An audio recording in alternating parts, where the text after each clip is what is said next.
Hi friends, welcome back to Mahabharata series episode number 233. నా previous వీడియోలో భీముడికి దుర్యోధనుడికి యుద్ధం జరిగింది. ఆ యుద్ధంలో ద్వంద్వ యుద్ధంలో తలపడుతున్న భీముడు మరియు దుర్యోధనుడు ఘోరంగా పోట్లాడుకుంటున్నారు. భీముడు కృష్ణుడి ఆజ్ఞ మేరకు తొడ మీద కొట్టి పడగొట్టి తర్వాత కాలుతో తన్నాడు. ఇది చూసిన కోపంతో ఊగిపోయి తను అక్కడి నుంచి వెళ్ళిపోయాడు.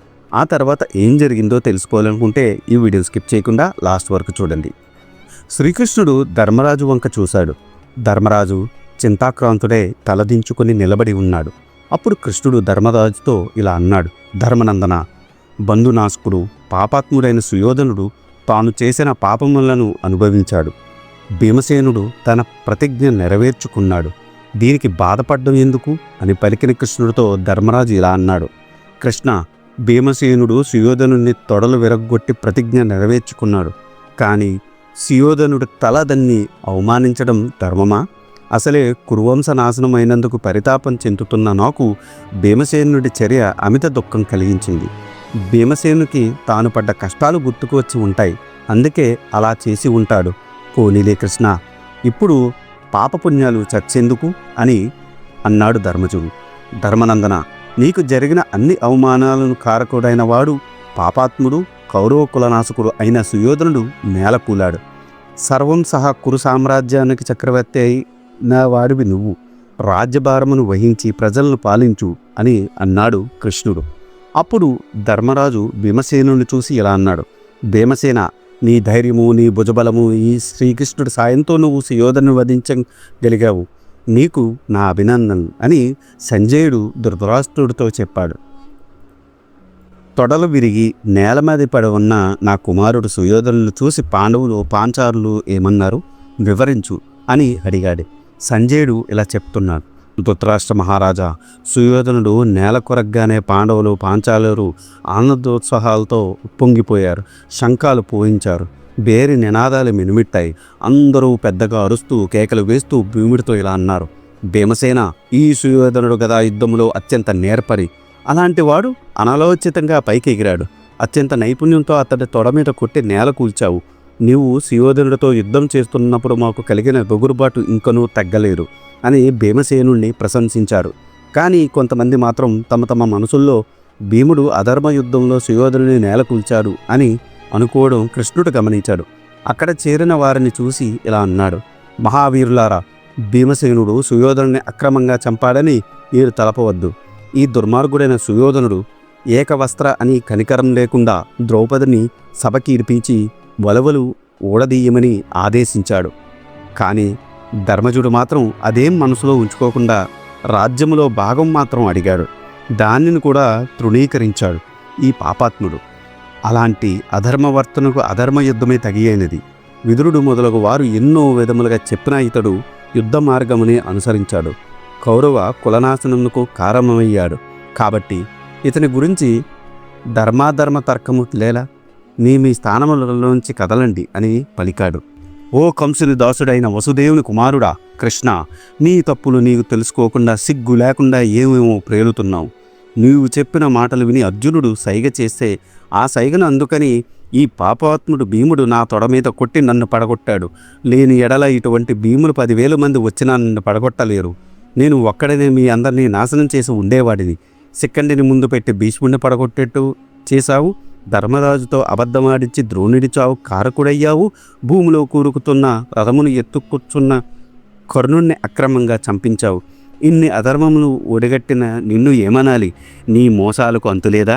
భీష్మ, ద్రోణ, కర్ణ, భూరిశ్రవ, జయద్రథులను మోసంతో కాకుండా ధర్మంగా గెలవడం నీకు నీ పాండవులకు చెందుతుంది అని పలికిన సుయోధనుని చూసి కృష్ణుడు ఇలా అన్నాడు: సుయోధన, నీవు చేసిన అక్రమాలు నీకు గుర్తులేవా? ఈనాడు నిన్ను కూల్చిన భీమసేనుడు బాలుడుగా ఉండగా పాముతో కరిపించావు. విషం పెట్టి చంపాలని చూశావు, నీటిలో ముంచావు.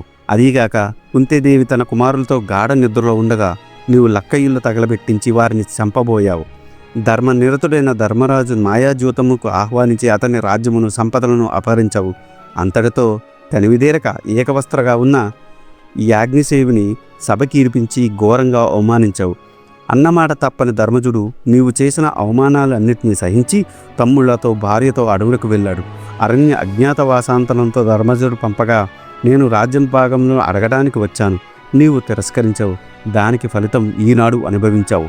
నీ లోభత్వం వలన, పాపచింతన వలన, దుర్మదము వలన శాంత మనస్కులైన భీష్మద్రోణులకు ప్రాణహాని కలిగింది. ఇంకా చెబుతాను విను. ద్రుపదుడు చేసిన తపోయజ్ఞ ప్రభావంతో అగ్నికుండంలో నుంచి జన్మించిన శిఖండి దుష్టజముల కారణజన్ములు. వారు భీష్మద్రోణుల మరణముకు నిమిత్త మాత్రులు. కానీ వారి మరణముకు కారణభూతుడవు నీవు. వారిని అకారణ యుద్ధంలోకి దించి చంపించావు. ఇప్పటికీ ఎంతోసేపు యుద్ధం చేసి దప్పియున్న సాచికిని రక్షించుటకు భూరిశ్రవుని చంపుటకు అధర్మం కాదు కదా. కానీ అనేకులు కలిసి బాలుడు నా మేనలుడైన అభిమన్యుణ్ణి చుట్టుముట్టి చంపడం నీకు ధర్మం అనిపించలేదా? చెల్లెలి వరసని కూడా చూడకుండా పాంచాలిని అరణ్యంలో నిర్బంధించి అపహరించి జయద్రుడిని చంపుట పాపమా? అలాంటి జయద్రుడిని చంపకుండా విడిచిపెట్టి అగ్నిప్రవేశం చేయడానికి అర్జుడేమన్నా వెర్రివాడా? నీవు పాపచింతనతో అడవుల్లో ప్రశాంత జీవనం గడుపుతున్న పాండవులను అధిక్షేపించటకు ఘోషాయాత్ర నెపంతో వారున్న చోటుకి వెళ్ళినప్పుడు నిన్ను గంధర్వులు అపహరించుకుపోతే నిన్ను కాపాడినవాడు అర్జునుడు అని మరిచిపోయావా? గాంగేయ, కుంభస్తవ, కర్ణ, అశ్వత్థామ, కృపాచార్యులు వెంటరాగా నీవు మత్స్యదేశంలో ఉత్తర గోగ్రహణం చేసినప్పుడు మీరందరూ తన సమ్మోహనాస్త్రంను మూర్చపోగొట్టు కూడా మిమ్మల్ని చంపకుండా సురక్షితంగా విడిచి పెట్టిన అర్జునుడి ధర్మనిరతి, దయాగుణము నీవు ఎరుగవా? నీవు చేసిన మహాపాపలన్నిటికీ మూలపురుషుడు అయిన కర్ణుడు రణరంగంలో భూమిలోకి ఇంగిన రథము ఎత్తుకున్నప్పుడు అర్జునుడు చంపకుండా ఎందుకు ఊరుకుంటాడు? చేజిక్కిన అవకాశం ఎందుకు వదులుకుంటాడు? ఒకవేళ అర్జునుడు కర్ణుని చంపకుండా విడిచిపెట్టిన బ్రాహ్మణ శాపగ్రస్తమైన రథచక్రం పైకి లేస్తుందా? కాబట్టి ఆ సమయమున ఆ నీచుడైన కర్ణుణ్ణి చంపడం సముచితం. యుధిష్ఠరుడు శల్యుని చంపడం మాత్రం అధర్మం అని నీవు అనలేదా? మహాసంతోషం. సుయోధన, ఒక్క విషయం ఆలోచించు. చిన్నతనం నుండి నువ్వు నీ తమ్ముళ్ళు పాండవుల మీద కక్ష పెంచుకున్నారు. కానీ పాండవులు నిన్ను కానీ నీ తమ్ముళ్ళను కానీ ఎప్పుడూ ద్వేషించలేరు. కురువంశము పోకటి వేళ్లతో పెకిలించి వీటకు నీవే మాయాజూతము అను గుణపము చేతపూనావు. దానివలన సర్వనాశనమైంది. అయినా సుయోధన, భీమసేనుడు చేసిన ప్రతిజ్ఞ నీవు వింటివి కదా. గదతో తొడలను విరగ్గొడతాను అని ప్రతిజ్ఞ చేసి వాడు పిడిగుద్దులు గుద్దుతాడా చెప్పు. కాబట్టి వృధా మాటలు కట్టిపెట్టు అని అన్నాడు కృష్ణుడు. ఆ మాటలు విన్న సుయోధనుడు ఇలా అన్నాడు: కృష్ణ, నేను వేదాంగంలో అనేక శాస్త్రములు చదివాను. ఎన్నో యజ్ఞ యాగములు చేశాను. ఎన్నో సిరి సంపదలు అనుభవించాను. ఎందరో రాజులతో నీరాజనాలు అందుకున్నాను. నా శత్రువులు మదం అణిచాను. ఇప్పుడు బంధుమిత్ర సమేతంగా స్వర్గసుఖములు అనుభవించుటకు వెళుతున్నాను. నీ దృష్టిలో నేను చెడ్డవాడును, దుర్మార్గుడినే కావచ్చు. కానీ మీరందరూ నీ శేష జీవితం పశ్చాత్తాపంతో గడుపుతారు అని అన్నాడు.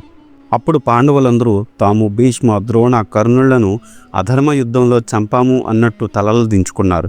వారిని చూసి కృష్ణుడు ఇలా అన్నాడు: మీరందరూ భీష్మ, ద్రోణ, కర్ణులను ధర్మపరంగా చంపలేదని బాధపడొద్దు. వారు మహాయోధులు. ధర్మయుద్ధంలో వారిని గెలవడం చాలా కష్టం. కాబట్టి నేను బహువిధములైన ఉపాయములతో ఈ ప్రకారం చేయవలసి వచ్చింది. లేని ఎడల ఆ మహాయోధులు అత్యంత పరాక్రమవంతులు మామూలుగా మరణిస్తారా? అదియూ కాక వారి పురాకృత కర్మలను వలన ఇటువంటి మరణముసం ప్రాప్తించింది. దైవఘటలను తప్పించడం మీ తరమా? కాబట్టి ఈ సంతోష సమయంలో దుఃఖించడం తగదు అని అన్నాడు. అప్పటికి పొద్దుగుక్కింది.